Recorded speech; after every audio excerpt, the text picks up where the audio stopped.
eta jaso, jaso eta eman. Elkartasuna ez da gure ikasleekin lantzen dugun balio nagusitako bat bakarrik. Ikastolok aldi oro praktikera eramaten dugun ekintza ere bada. Horretarako sortu genuen Elkartasun ikastola kooperatiba. Biharrik handitzen auken ikastolari lagunduta danokin jartzen gara.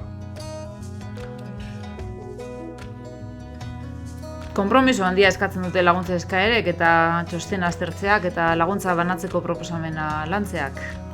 Bai, egia da, orduak entzen dizkigu beste egitekoei eta isialdiari, baina gogo eta ilusio handiz egiten dugu lan hau.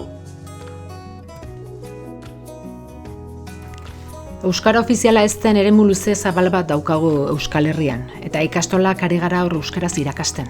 Bertako aurren etorkizuna euskaraz pigin bat marrazten. Eta bereziki eremu hortan izan da nahitaezkoa elkartasunik ikastolenien laguntza. Ez dugu ahaztu behar, gaur egun oso egoera onean diren ikastola batzuk, egoera horretara iritsi direla besteak beste, bere garaian gainerako ikastolen elkartasunaren bitartez jasotako laguntzari esker. Famili jartzen deu dirue, elkartasun ikastolen kutxan. Bai, 2013tik gaur bitxarte 8 milio euro, ata kontuak. Eta horri eskerrak aurrera atera ditugu, hainbat ikastola. Deiozu, nahizu bezala elkartasuna, konpromisoa, militantzia, edo deiozu herrigintza edo naziogintza. Emaitza azkenen, milak aurrek euskarazko irakaskuntza jasotzen dutela horri esker.